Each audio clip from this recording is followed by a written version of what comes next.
Olá pessoal, tudo bem? Tudo certo? Aqui é o professor José de Geografia e a gente vai estudar hoje um assunto que é de extrema importância para a vida humana e, obviamente, para a natureza.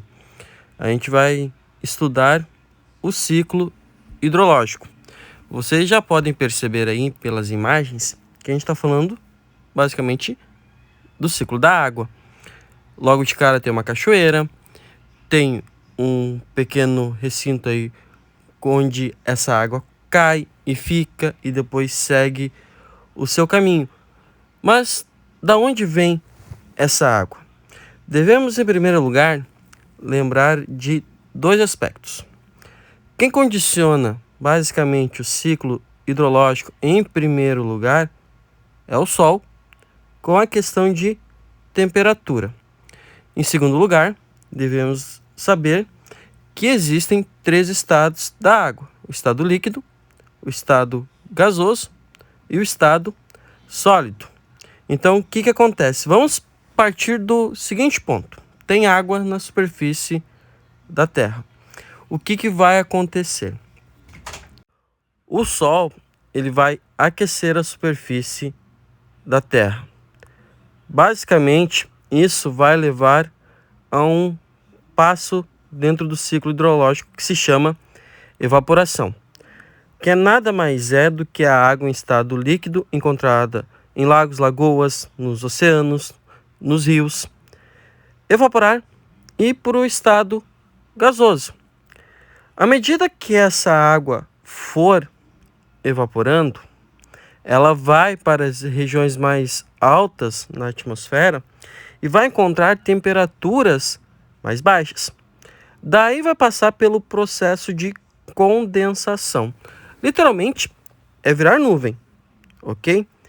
E quando essa nuvem estiver totalmente carregada, ou seja, atingir o seu ponto de saturação, ela vai provocar a precipitação, que é cair a água literalmente das nuvens.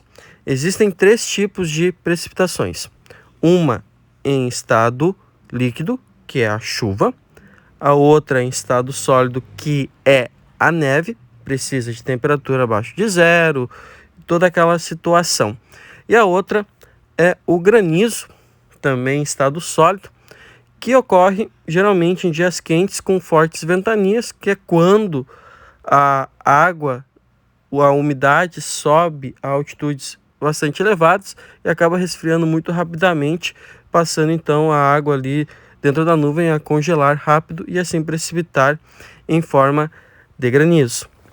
Essas precipitações, elas então ocorrem caindo na superfície da Terra.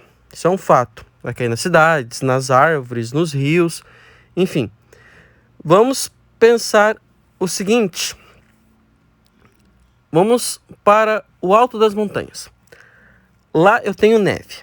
A neve precipitada ali da nuvem. O que vai acontecer com essa neve? Ela vai passar pelo processo chamado de gelo. Então, ali a neve em estado sólido, ela passa para o estado líquido. E boa parte dos rios, eles vão nascer desse processo. E esses rios, novamente, em estado líquido, vão ter as suas águas evaporadas. Porém, tem um outro detalhe. Parte dessa água precipitada, ela acaba passando por um outro processo, que é o processo de infiltração. Tá? Então, quem é que alimenta basicamente a infiltração? É a água da chuva. O que vai acontecer?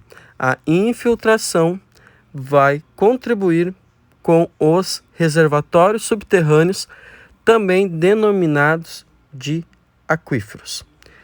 Em alguns pontos da superfície terrestre, vai ter um contato mais próximo com esses aquíferos. E dali vão sair nascentes. As nascentes, então, vão dar origem aos rios. Ok?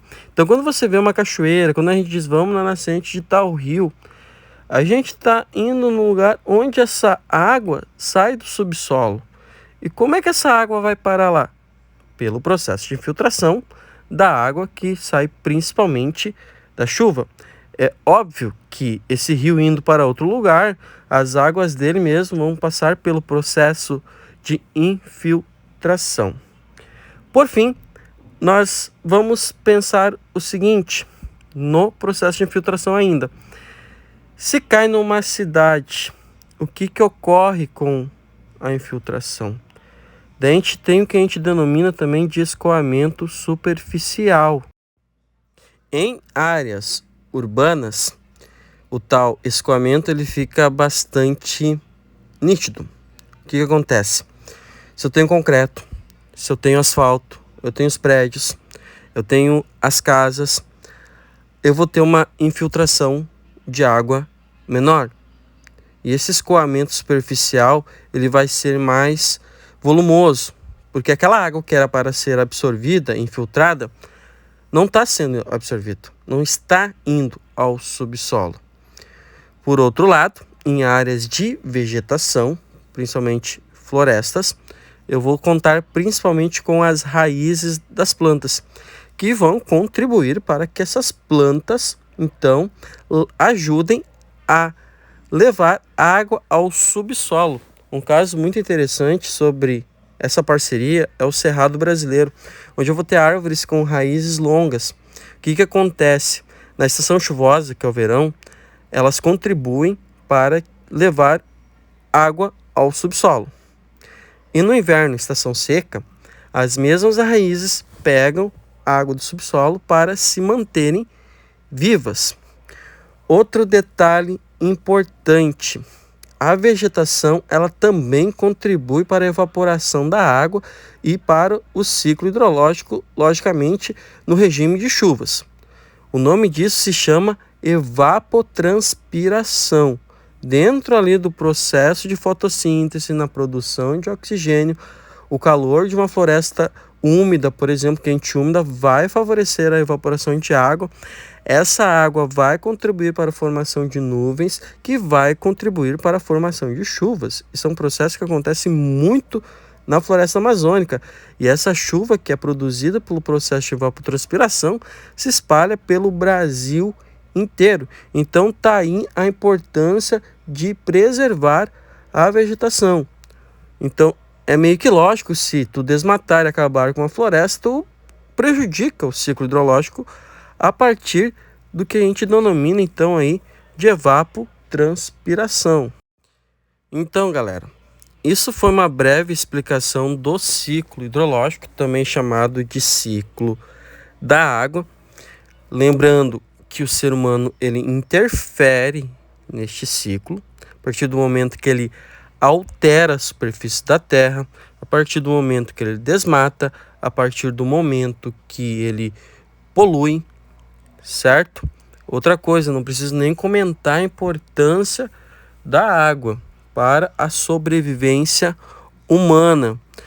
Além disso, se a gente for usar um exemplo aí, o Rio Grande do Sul, que seguidamente agora passa por estiagens, quanto menos chuva, menos água nos reservatórios, nos rios, o que obviamente vai influenciar o abastecimento de água, vai influenciar a agricultura, a pecuária, causando, por exemplo, o aumento no valor dos alimentos, ok? Certo, pessoal? Espero que vocês tenham gostado da aula. Um forte abraço, curte aí e fiquem agora então com umas pequenas imagens da Cascata das Andorinhas, localizada entre Riozinho Rolante, aqui no Rio Grande do Sul. Até mais então, falou!